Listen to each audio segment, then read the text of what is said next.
Hey gang, welcome to chapter 23 of the Crucible Chronicles, where we are once again continuing with some more deck discovery with Dark Tidings, the newest release of KeyForge.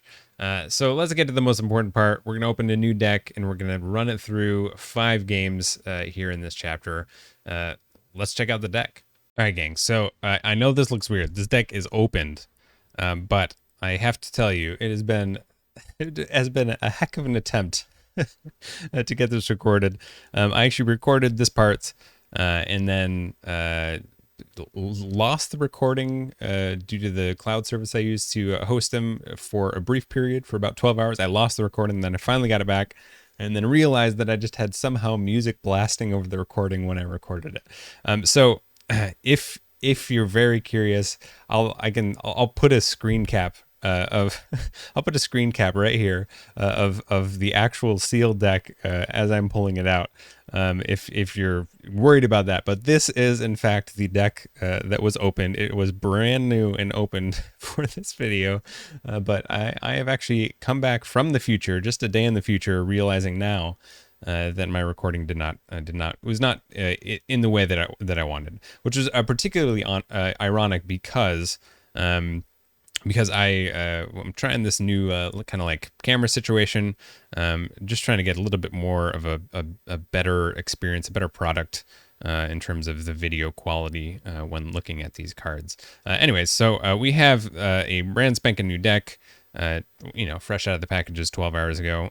Entombed Hyro Symbol, pretty cool name. It's got a really kind of funky looking art.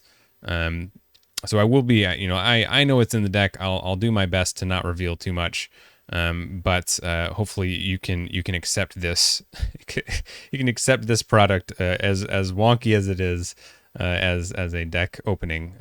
Yeah, pretty cool Archon art. I do like the blue Archon, and it's I think it almost kind of looks like it's like a Furby. It's kind of like a Furby that just doesn't have any fur and has very, very strange legs.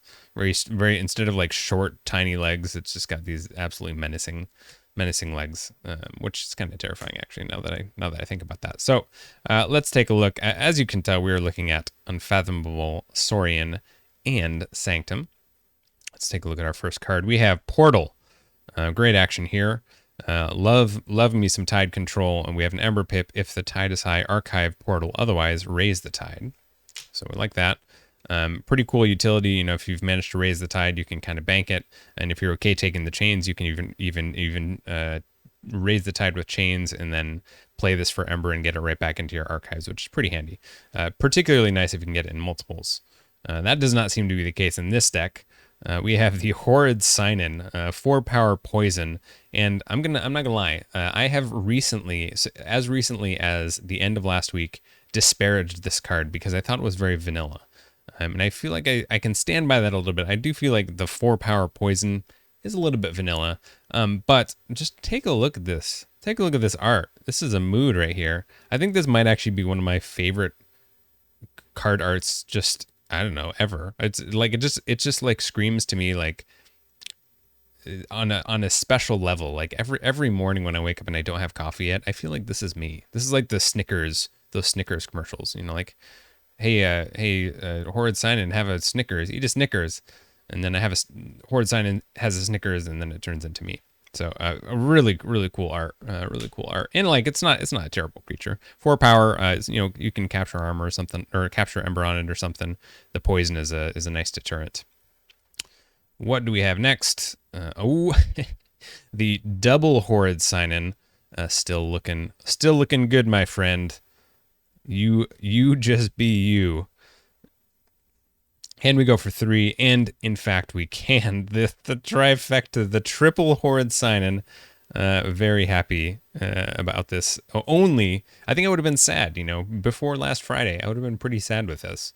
But with this newfound appreciation for this card, I'm actually pretty happy. Could we go for 4? I don't know.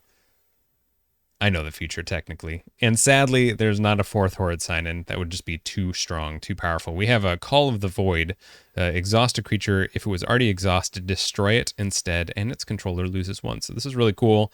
A little bit of creature control, Potentially, you can be destroying a creature if it's exhausted in a different way, and also the potential for some very small ember control, which is, never sad to see any type of ember control, really. We got bubbles here, another great set of art. Look at this, just look at those dinos. I don't know is that like Cincinnatus Rex in there or something? Absolutely trapped in this giant bubble. Bubbles, put an enemy creature on top of its owner's deck. So some more board control options there, at least a board control delay. It's bounce, so that's nice. No destruction effects. We got brain drain here. Look at your opponent's hand, choose a card from it, and put it on top of their deck. Also some nice options there. Get to kind of fuddle with their hand a little bit. We have a second brain drain. This is also a card I'm never really sad to see in multiples. Seems like it's firstly being able to look at their hand is really strong, even if there was no other effect. Just being able to look and see what's in their hand. You can also kind of muck up their hand a bit. You don't muck up their hand, but like if it looks like they're about to call one house because they have a lot of that card in hand, you can kind of like, okay, well, what wouldn't I want to have called of that house? You can get rid of that. Not get rid of it, just delay it a turn, presumably, but still pretty cool. I got the double brain drain. We have under pressure, an upgrade. This is one of those upgrades, air quotes. This creature cannot ready, so that's nice. Nice synergy with that. The one that kills them if they're exhausted. We got Tomo of the Glow. Reap exhausted creature. If the tide is high, draw a card for each exhausted enemy creature. This is a pretty cool card. I think this is definitely a threat that often needs to be dealt with. We have that under pressure, and obviously this exhausts a creature as well. So at the very least, assuming your opponent has creatures on the board, you're going to be able to get one draw off of this. This is particularly nice though if you've got some type like a storm surge or something that is going to end in a lot of creatures being exhausted on one turn for sure. All right, into Sanctum. We're not into Sanctum. Pretend that you didn't see that. We're going with Unfathomable. I'm so used to pulling them off the top, but this time around I'm trying to pull them off the bottom. We have Kaup or Kaupy. Your opponent cannot play more than one card of each card type. So action, artifact, creature, upgrade. This is a really strong card. 2 power is certainly something that can pretty easily be dealt with. But I think depending on the time that this hits the board, it can have some really great effect. And it's particularly nice if we can find a way to protect it. All right, drawn off the back. There we go. The Abyssal Zealot. After you raise the tide, capture 2. After your opponent raises the tide, move 2 from Abyssal Zealot to the common supply. So this is pretty cool. This is the type of creature that is benefits from the tide moving back and forth. And two ember control, 2 to ember. Just basically zeroing out 2 ember is pretty nice. All right, here we go into Saurians. We got the Venator Altum with the capture icon. After Venator Altum is dealt damage, if the tide is low, exalt Venator Altum. So there might be some great situations for this card. I'm having a tough time figuring out when to use it. I'm sure there is, there are probably some situations where like you want to have an ember be on this creature so you can move it to like another creature, maybe with a Decadence or something. But it is also a pretty big creature, 7 power, 2 armor. So it's not like it's just a tiny creature that's going to really easily be dealt with. In as much as like power has any effect on a creature being destroyed, because there are so many just kill X creature or whatever.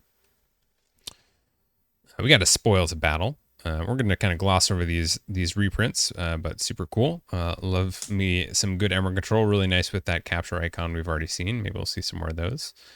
We got a second Spoils of Battle. Also very happy with that. There are probably a lot of cards in Saurian that I would like to see less than Spoils of Battle. Oh, here you go. Ostracize. Speaking of a card that will allow you to just absolutely destroy a large power creature, Ostracize. Lose 1 ember. If you do, purge a creature. Very cool targeted removal, obviously at the cost of an ember, but that's not too bad. It's not too bad. We have a second Ostracize. So that's cool. Got some more options for taking out some creatures. I like it. We got the Medicus Lacus. Okay, now we're talking. While the tide is high, you may spend Ember on friendly creatures as if it were in your pool.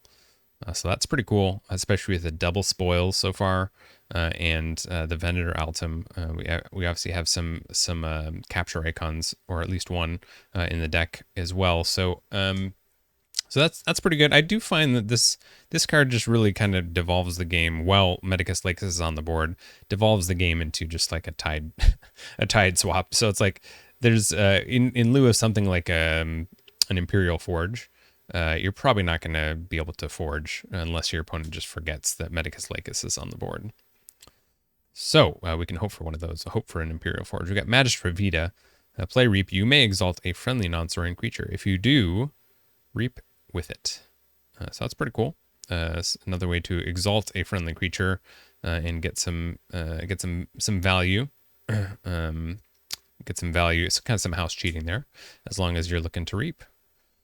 Got Lapisaurus, taunt, 4 power, 2 armor, and I'm never sad to see this card. Maybe not like 5 of them. I might be a little bit sad, but having taunt and a little bit of just a little bit more than even having taunt. The opposing creature that fights Lapisaurus gets before fight exalt this creature. So potentially kind of forcing our opponent to give us Ember, or at least, exalt the Ember so that I may be able to recover later. Here we go. So we got a Decadence. Speaking of Decadence, I mentioned this earlier. Choose one, exalt ready, and use a friendly creature. Or move 1 Ember from a creature to another creature. These modal cards are really, really pretty nice. I feel like most of them are pretty good. There might be a handful where you're just like, okay, these aren't that great. But Decadence, nice. We have a double second Decadence. Super happy to see that. Consul Primus. All right, there we go. This looks like it's where our capture icon came from. And of course a reprint from Mass Mutation, but an ability to move Ember across the board, I think is going to be pretty nice, especially seeing what we've seen so far with all the capturing. We got Grim Locust Ducks. Okay, another reprint, but an absolutely monstrous body, 11 power, 2 armor. So far, that, like, I'm thinking back to the Kaup or the Kaupie. Seems like we might have some good options already for protecting that with the Grim Locust Ducks and the Lapisaurus. So that's pretty cool. And like Tom with the Glow, there's a couple of creatures that I think will benefit from some taunt. We have Taxing Journey going into Sanctum. A friendly creature captures 1. Each of its neighbors that shares a house with it also captures 1. So we have some more capturing of Ember. That's very nice. We've got Strange Ordination, play only if the tide is high, and obviously 3 Ember Pips on it. This is certainly one I'm not sad to see. This one's a little bit sad with Infernus, but it's no fertility chant where your opponent is basically gaining 2 and then Infernusing your fertility chant, so you gain no Ember. So at least they don't get a benefit from that card. So that's very nice. We got Shifting Battlefield, move a friendly creature anywhere in your battle line. That creature captures 1. I really do like the utility of this. Being able to move a friendly creature, is certainly useful, especially in decks where you want to try and get something behind taunt, or maybe move a taunter to a different position on the board to provide a little bit more value there. Or maybe you've got something like Chimera Eclipses or something, so you're trying to move some type of value creature inward a little bit, something like that.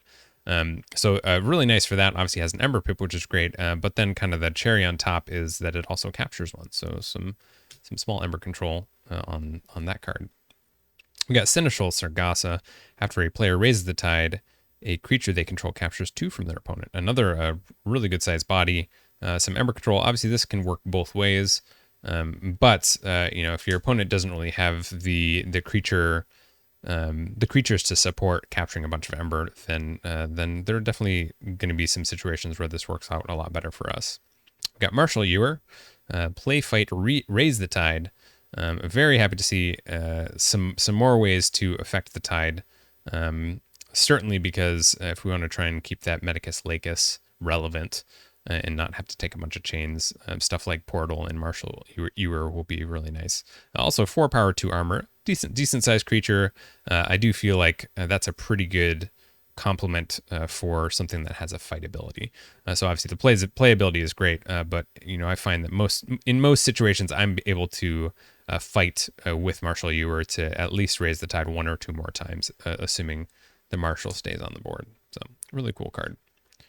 I've got Larry of the Lake. Oh, hello, with another capture icon. So we've only seen the one Consul Primus.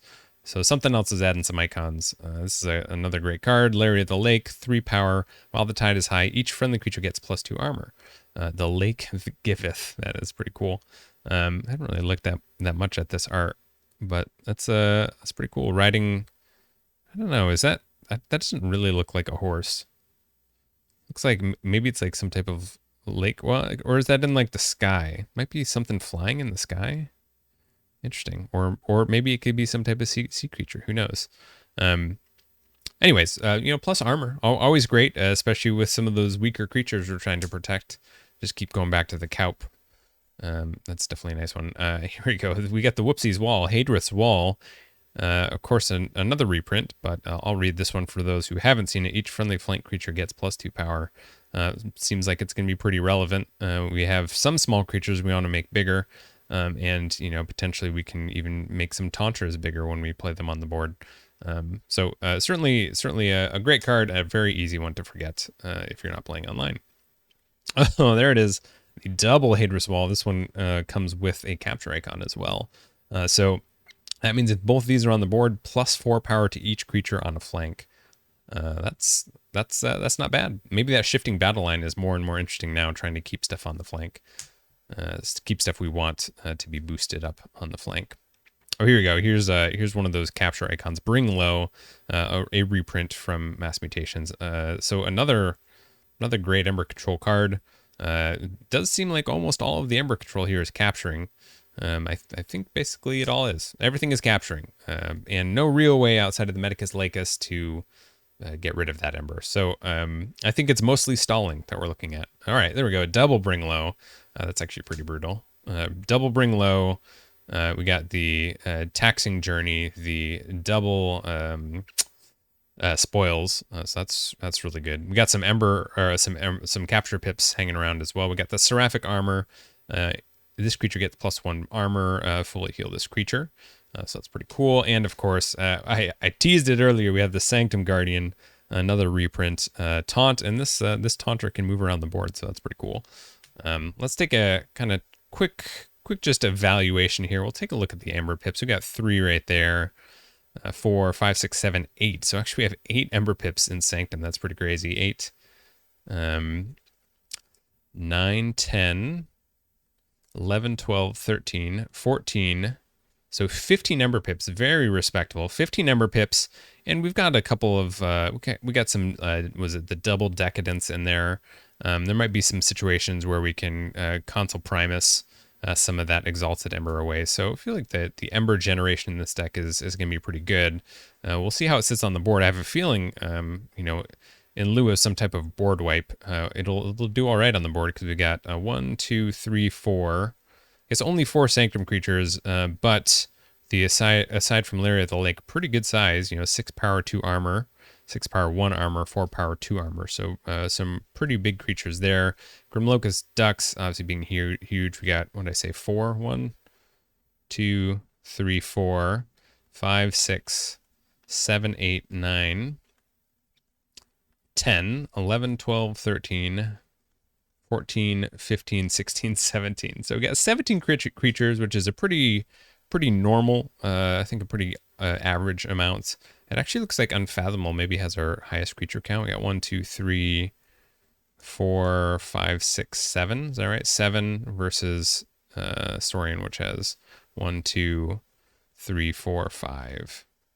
Yeah, 6 actually. So Saurian and Unfathomable have the highest creature count.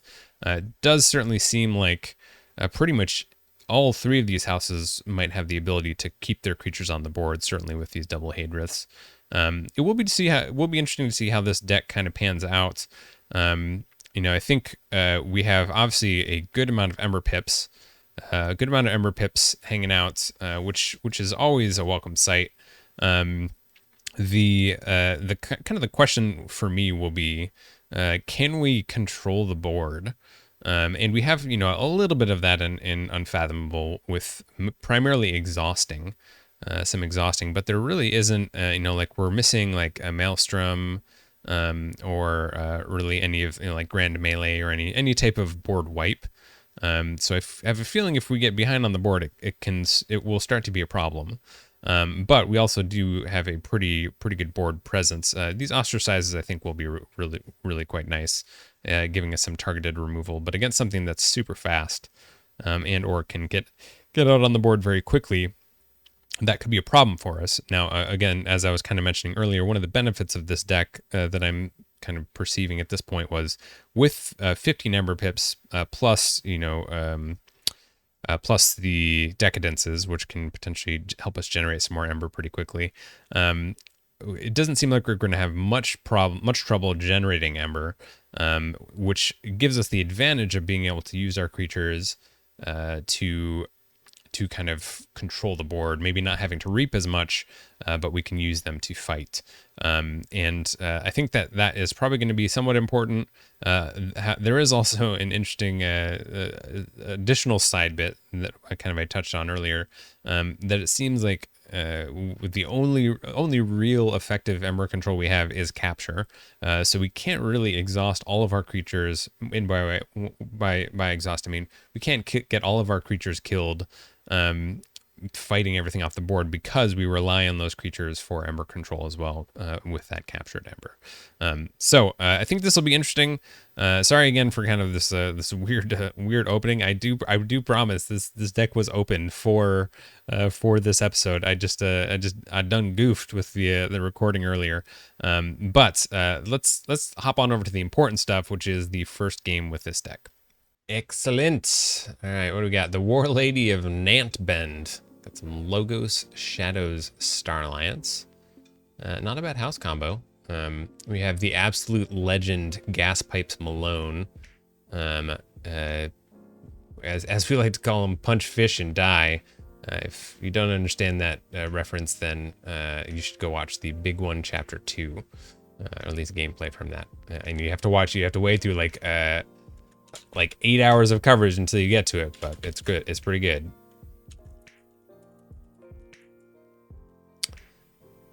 Got a friendly opponent. I do like this Double Eddy. Got the Mechabui and the Hydro Cataloger.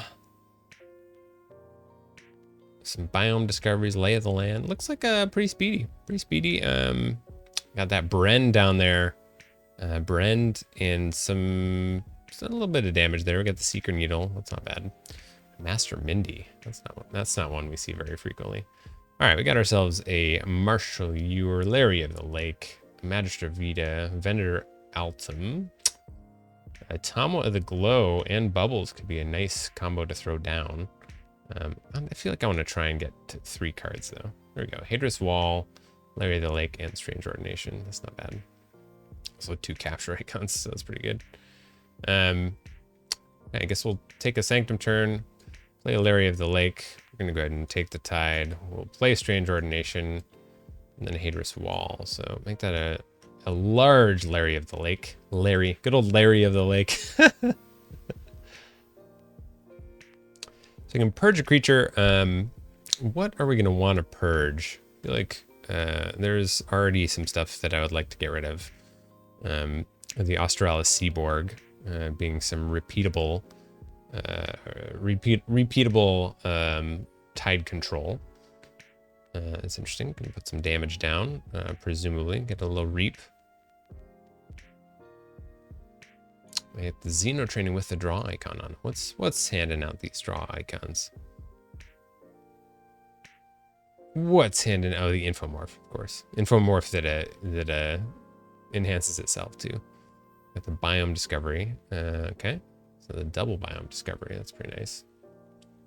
We want this to work. We could just absolutely zap this Australis Seaborg. I think I actually kind of like that. We'll take a Saurian turn. We'll ostracize. I feel like this Diplomatic Gung is going to be like probably easy enough to get rid of. Put down a Magistra Vita. I guess, yeah. Okay, I guess we'll use that. And then the Consul Primus, that's actually okay because maybe we can move that ember across the board at some point here. One thing I should probably take a look for is what kind of board controller are they working with? Oh yes, the Magistra Vita is doing some work here with a static charge. That's a little bit of a bummer. I want this to work. Really, actually, now this Magistra Vita is sort of a liability.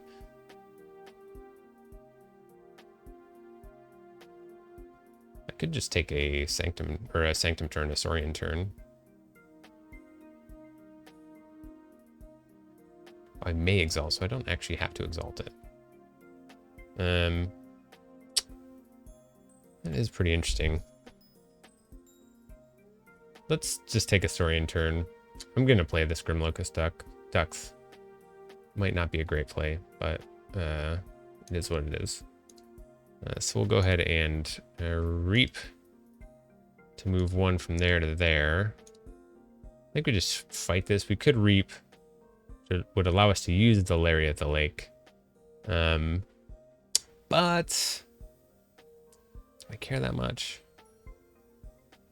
I actually could have done this differently. I could have reaped with Consul, moved Lariat of the Lake over, put Grim Locust Ducks, killed the Lariat of the Lake. The Consul Primus still would have been around for one turn. Let's just fight this thing off the board, and we'll call that good. I could have taken the Tide, which would have potentially protected both of these, the Consul Primus and the Lariat of the Lake. But you know, looking at this deck, I'm feeling like it's probably going to be able to take the Tide back. We have at least another biome discovery. I mean, maybe not coming down the pipe right here, right now. Oh, look at that! There we go. Got rid of everything. The static charge is gone. Safe or sorry to deal 1 damage to the Grim Locust Ducks.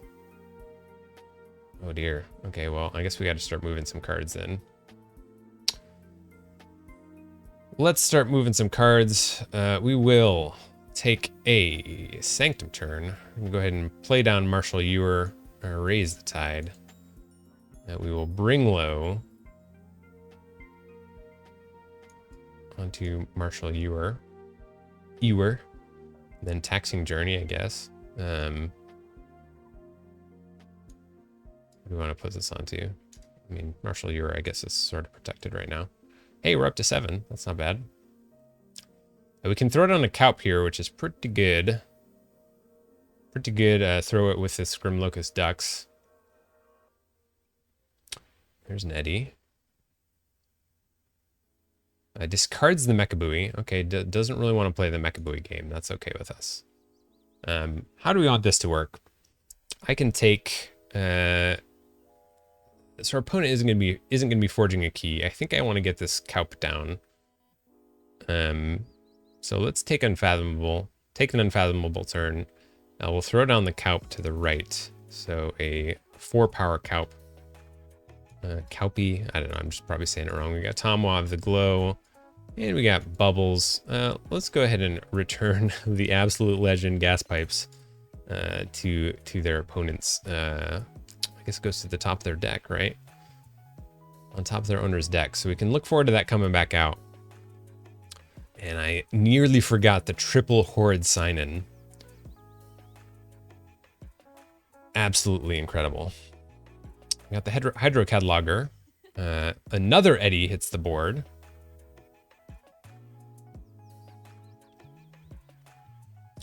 Okay. All right then. How do we want this to work?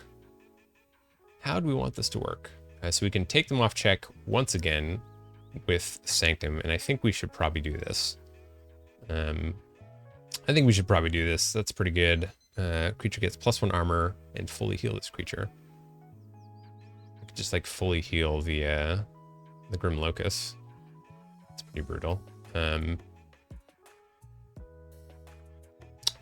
Well, let's play Saurian. We will play out the Seraphic Armor onto the Kaup. Oh, I understand why they discarded that, because they can only play one of each thing. We'll play Bring Low, putting some Ember onto Bubbles, I guess. We got the shifting battle line. Do we want to throw down the Sanctum Guardian? Let's throw down the Sanctum Guardian. We can shifting battle to the left here. So it's going to capture one. Also will provide some protection for this Tama of the Glow. And then, ooh, I don't know. What do we want to do? Just reap or fight? Let's fight something off the board. Fight, fight, fight. Oh, the horde sign-ins. There they are. They're everywhere.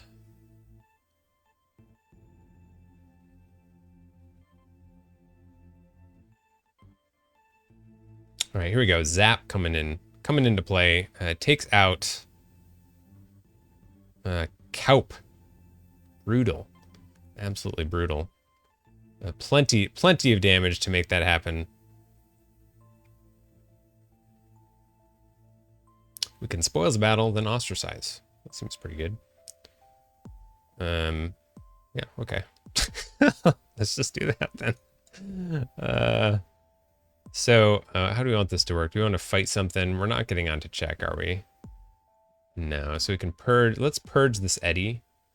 Grimlocust Ducks can kill this thing. It's got double shield you later. Let's just fight Drixgar off the board. We'll lose one to purge the Eddy, and then spoils a battle and capture literally all the Ember. Got a Shadow's turn. They don't have just like, they didn't just have one card that recovers all my Ember, do they? Because I hope not.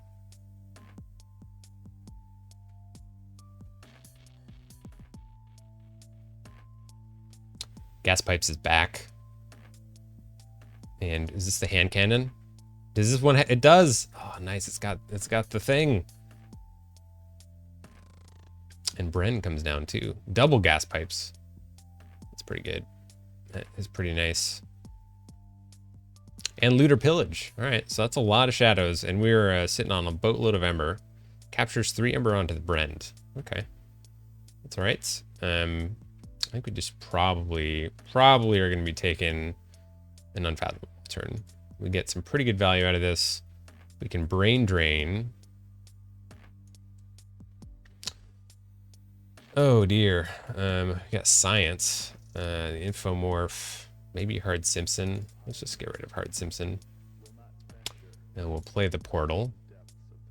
We're going to go ahead and play out the triple horrid, absolutely horrid sign-in. Bubbles should probably take out this Gas Pipes. And then Gas Pipes, this other Gas Pipes just dies to whatever. So maybe this is a reap ability, so we'll do that. Draw another card, the Abyssal Zealot. Interesting. Maybe we'll protect that under this Grimlocust Ducks.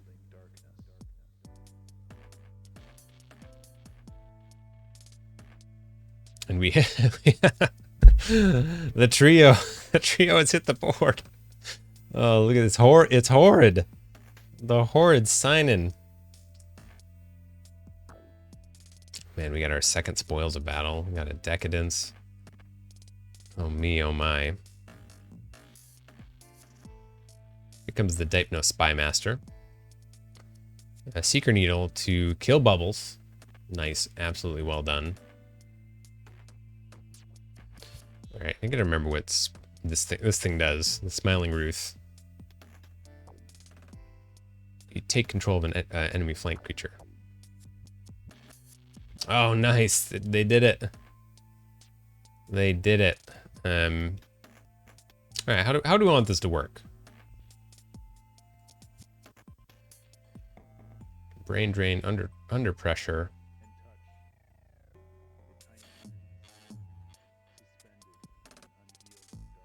I don't like this this Master Mindy.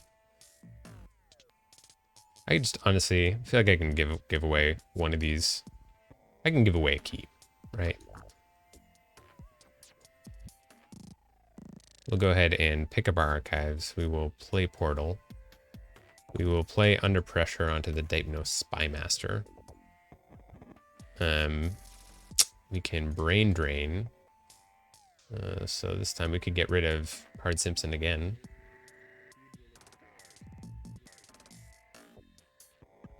I mean, I feel like there's a non-zero chance they want to call shadows.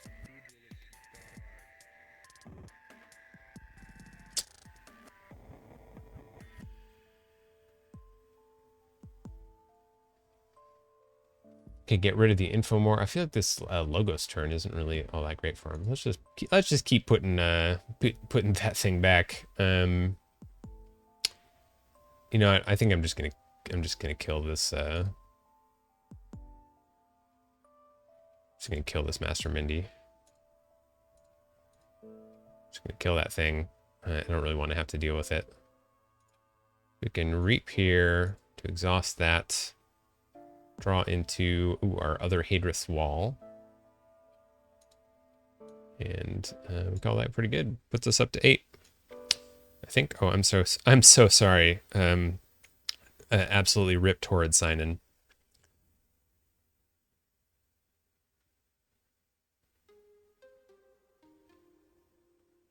Right, here comes the science. They're playing the armor drone, the infomorph coming out, the Talmadge Steelheart.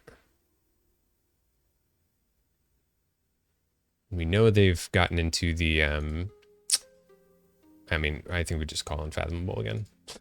We know they've gotten into that Hard Simpson. So we can portal again. We can exhaust a creature and draw a card. So let's do that. Armadrone has steel. Reap there. We'll call the void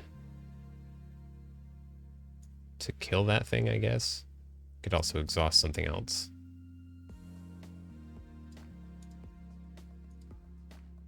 Yeah, I think we just kind of keep reaping here. We just keep on reaping. This the triple horde sign-in is actually pretty funny. It's like what, you want to fight them? I guess you need something that's the Brend would be fine. The Brend would be fine because it's got skirmish, so it can take out the horde sign-ins. But it's just pretty funny. We got the Ambervac coming down. Kinkin. I don't think there's much in the tank, as I recall. From looking at the Archon card. Lay of the Land to go digging though. Xeno training. All right, here we go. That is something that's in the tank, but I don't think it's enough. I can use Brend, fight Marshal Ewer, and we got the W. Well played to our opponents. Sheesh, I'm not gonna lie. When we were looking at this deck, I mean, I was kind of like in a meme way excited for the Horrid sign-ins. I didn't necessarily look at this Unfathomable and see anything that was like so like didn't seem like particularly good. Now, obviously, this is just one game, and I think we definitely drew into some stuff in a good order. But really, the Taxing Journey, Double Bring Low, and the let's see, the spoil. We didn't even get to the second spoils, but like by the time you've done Taxing Journey, Bring Low, Shifting Battlefield, also, I think that's nice. You can just spread out some of this Ember, and again, coming back to the Horrid sign-in situation, like those are great targets to put some Ember on because like your opponent has to fight into something that will at least kill it, and it's very likely to kill it back. But pretty interesting deck. It'd be interesting to see how over the next 4 episodes, how we kind of develop and learn more about this deck. I do think the double Hadrith Wall is going to be pretty crazy. It's just going to be pretty nice. Like I really am looking forward to, for my sake, not for my opponent's sake, getting both the Hadrith Wall down with the Kaup. And even aside from Kaup, there's like getting the Abyssal Zealot. A really large Abyssal Zealot could be good. Tomo at the Glow seems like a pretty good one to have kept on the flank. Just being able to even protect them further by having them on a flank, very buffed by Hadrith Wall, but also being able to use some taunt like the Sanctum Guardian and Grim Locust Ducks. I definitely think that that is going to be pretty cool. But hey, thank you so much for checking out this video. I will be back later in the week with another game with Entombed Hyro Symbol, and I do hope to catch you then.